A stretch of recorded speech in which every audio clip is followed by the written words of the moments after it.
الشيطان الرجيم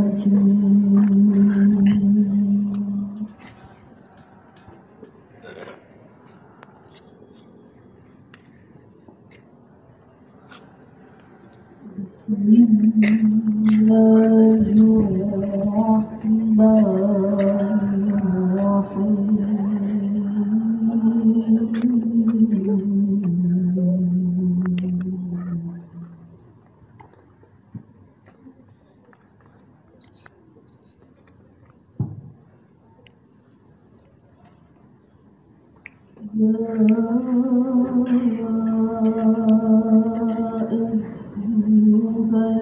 الذين آمنوا لا تحلوا شعائر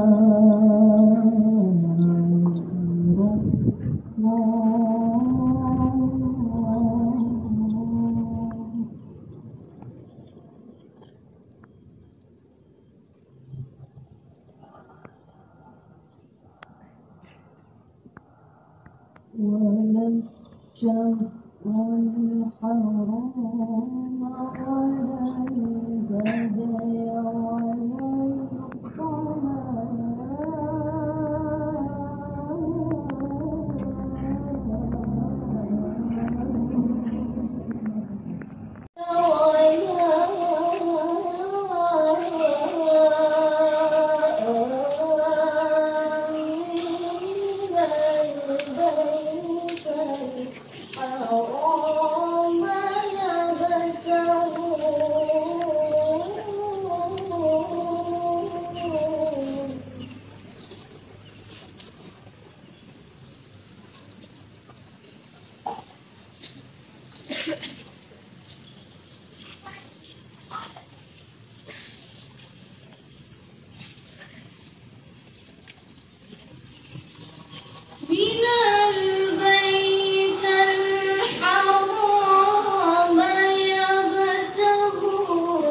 وإذا حللتم فاصطادوا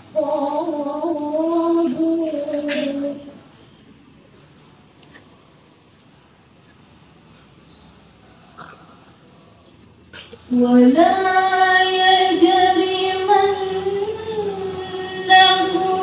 شنآن قوم أن صدوكم عن المسجد الحرام.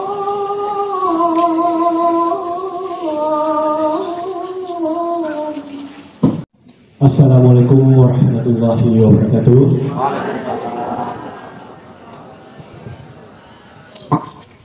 Yang sama-sama kita hormati bicara kita Al-Ustaz Ibrahim Al-Hafiz, yang kami hormati Ibu Pengawas dari Departemen Agama, Ibu Dr.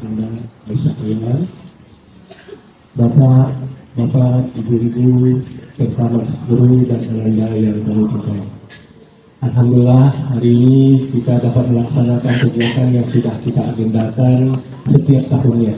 Dan hari ini adalah acara puncaknya.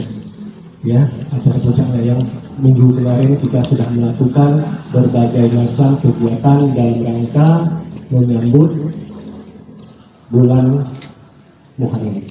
Ya, hari ini puncaknya adalah kita mendengar tausiah dari Al-Ustaz kita.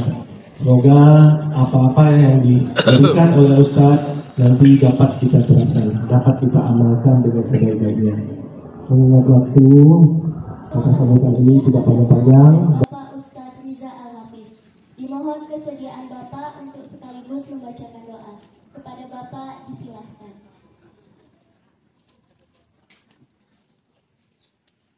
Dari Kementerian Agama, Bu Aisyah Riawan ini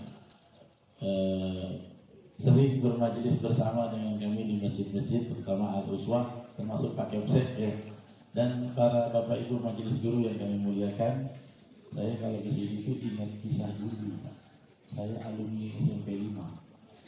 Ya. Jadi saya ini zamannya Pak Sokat dulu. Saya lulusan di sini entah 99 atau 2000. Ya. SMP 5, SMA-nya sempat ke Jakarta. Saya SMA-nya bukan dari pesantren ini setelah lulus SMA. Ya, S1, S2 pendidikan agama Islam, nggak nyangka juga bisa jadi mubalik ya. Orang Tanjung Pinang yang bukan dari kecil di pesantren, tapi akhirnya bisa berkelana dalam mencari ilmu, dan saya salah satunya sama dengan anak kalian termasuk alumni SMP 5. Mudah-mudahan semuanya nanti sukses juga ya. Ya.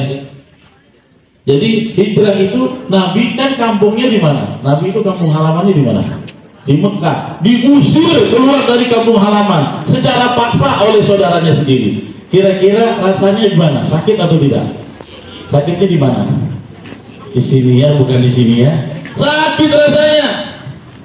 Iya, saya ini Pak FC asli Tanjung Pinang. Bapak saya dulu kerjanya di Bintan Resort Bintan. Kakek saya dulu di Kejaksaan, jadi memang putra daerah. Cuma numpang lahirnya di Jakarta, gitu ya.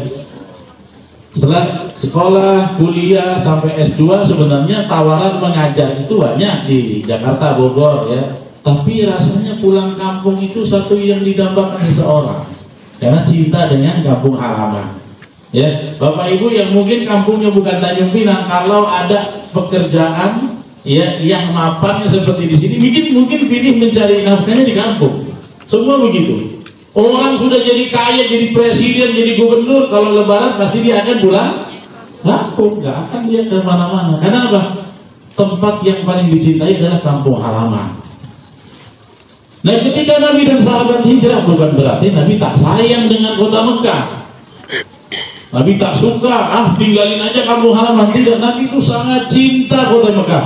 Tetapi karena beliau menegakkan kebenaran dakwah Islam, orang-orang tempatan yang tidak mau beriman melakukan penekanan, ancaman, siksaan, sehingga Nabi dan para sahabat kalau tidak hijrah pilihannya dua, yang pertama mati atau murtad. Ya, apa pilihannya? Kalau Nabi dan sahabat tidak hijrah, yang pertama apa?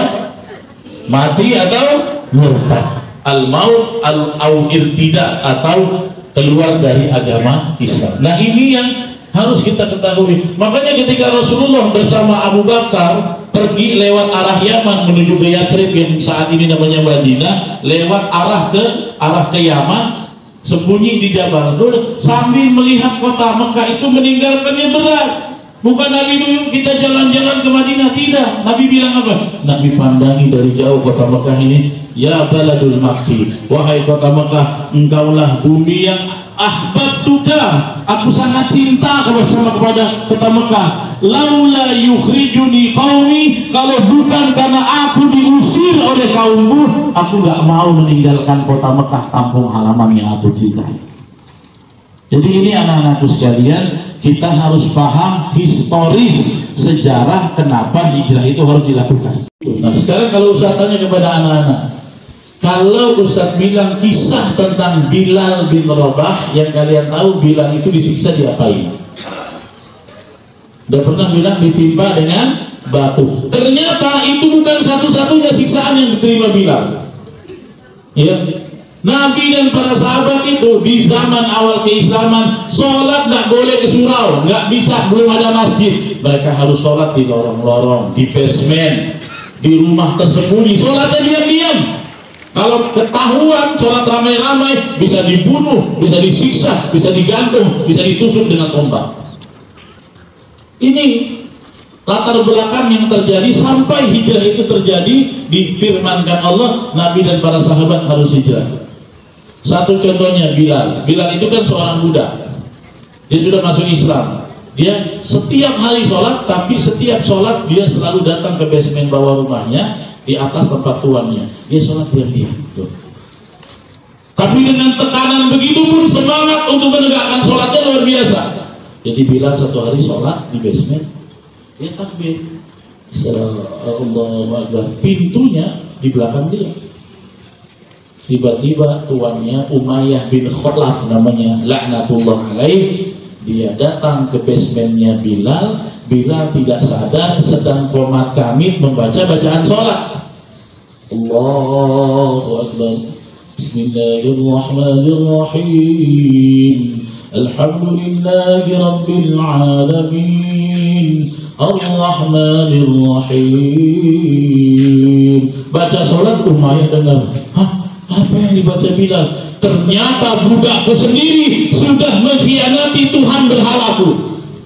Langsung ditarik kerah baju Bilal. Ya Bilal, ma qara'ta wa ma qulta, apa yang kau baca, apa yang kau ucapkan? Bismillah, dengan menyebut nama Allah.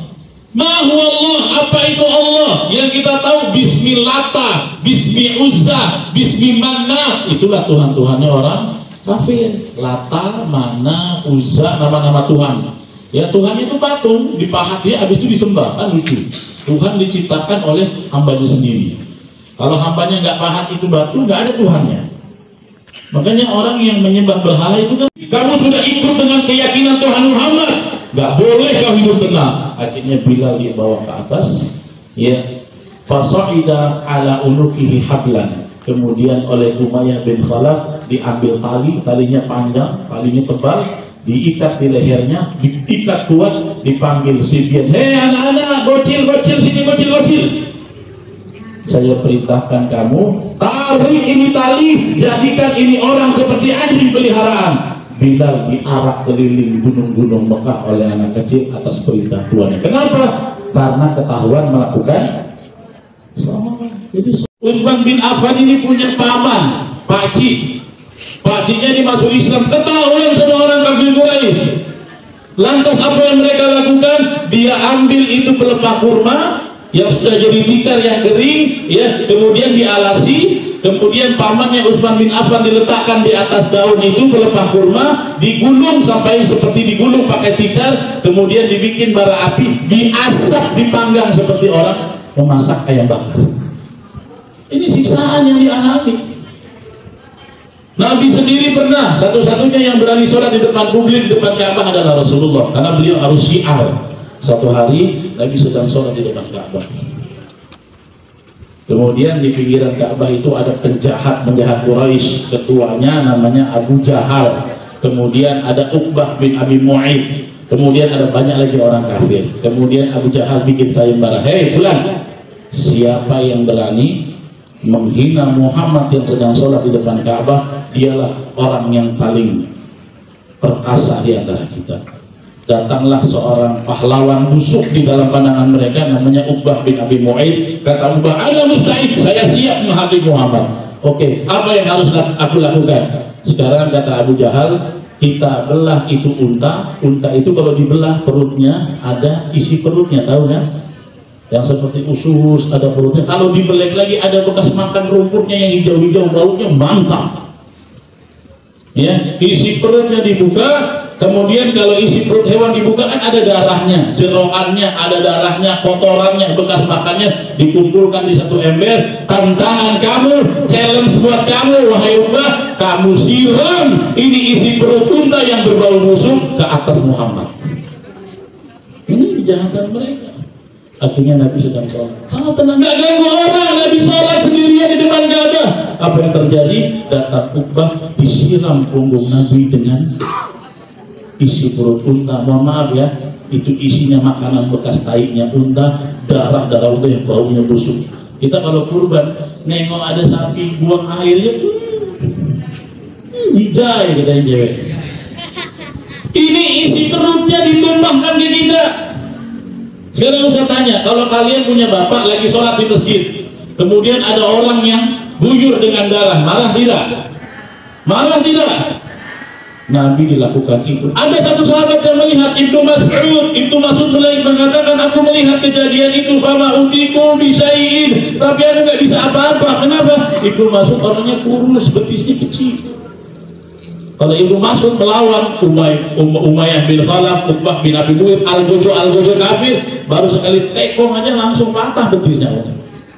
Makanya kata Abdullah bin Mas'ud, aku tersiksa melihat Nabi disiksa, tetapi wala utitu bisyai, aku nggak bisa berbuat apa-apa. Itulah kata Abdullah bin Mas'ud. Sampai akhirnya anak Nabi lewat, namanya Fatimah Az-Zahra. Fatimah lewat, ya Abi, thaqilun qurbaka hadzal yaum ya Abi. Ya, Nabi waktu sujud tak bangun-bangun karena Nabi tidak tahu apa yang ditumpahkan ini. Maka Fatimah lihat, ayah, sungguh berat deritamu ayah, hanya untuk membawa pada kebenaran, hanya untuk melaksanakan sholat yang tidak ganggu siapapun.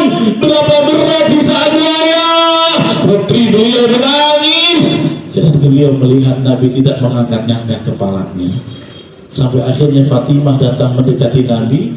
Fatimah mulai bersihkan itu remah-remah, bekas-bekas kotoran. Fatimah saja megangnya baunya luar biasa.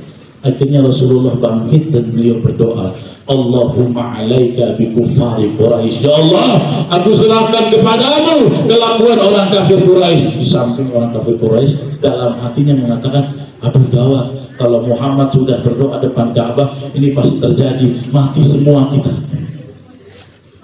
Dan kata Ibnu Mas'ud, aku menjadi saksi ketika perang Badar beberapa tahun kemudian, kurang lebih 9 tahun kemudian, 7 tahun kemudian, semua yang didoakan Nabi semuanya meninggal dan masuk ke dalam sumur Badar. Ini balasan dari Allah Subhanahu wa ta'ala. Jadi siksaannya tidak main-main. Apakah sudah? Belum. Nasibnya tentang ya ala Yasir, wahai engkau keluarga Yasir.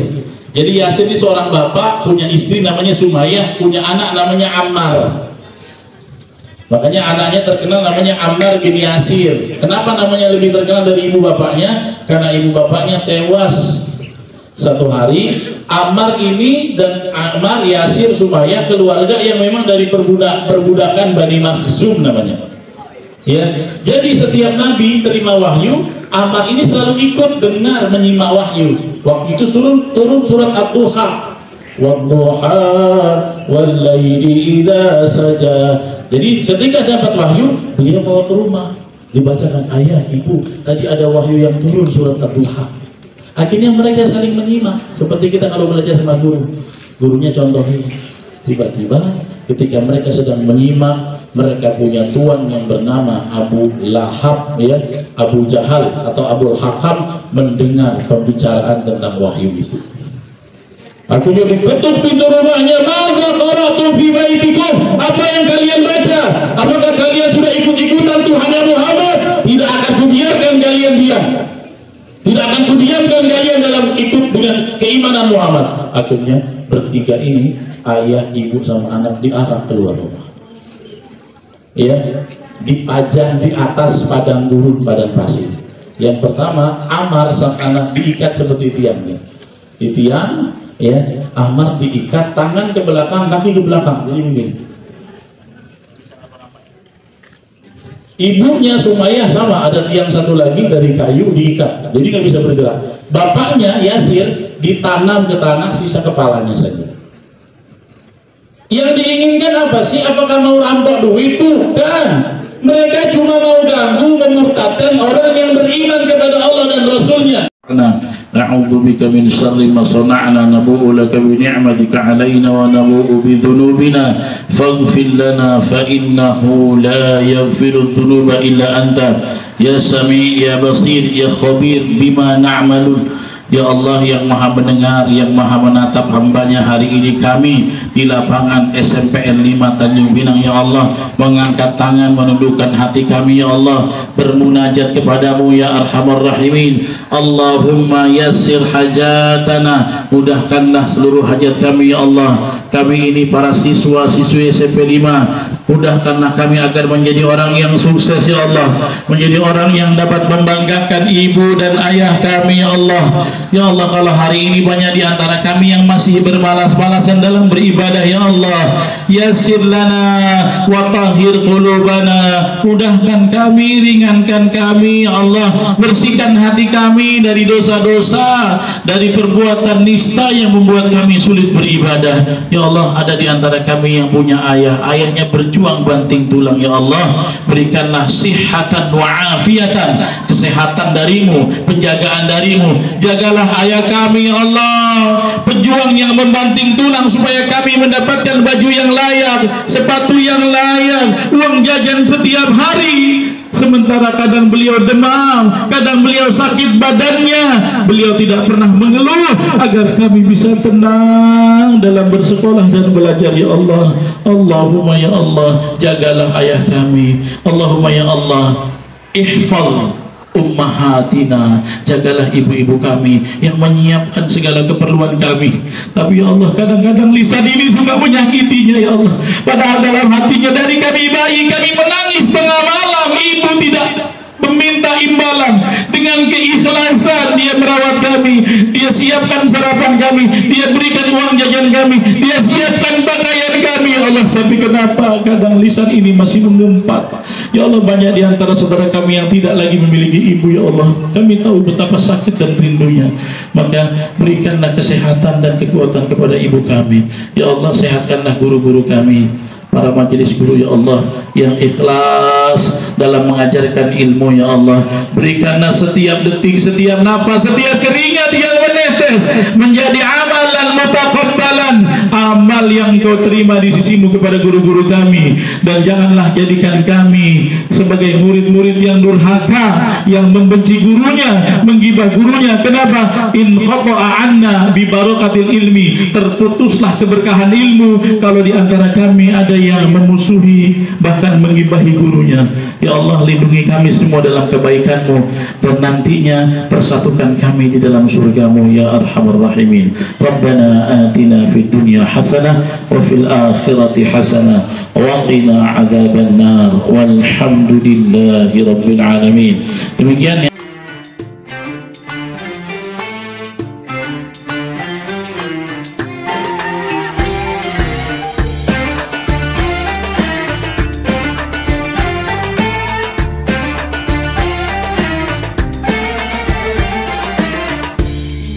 برسول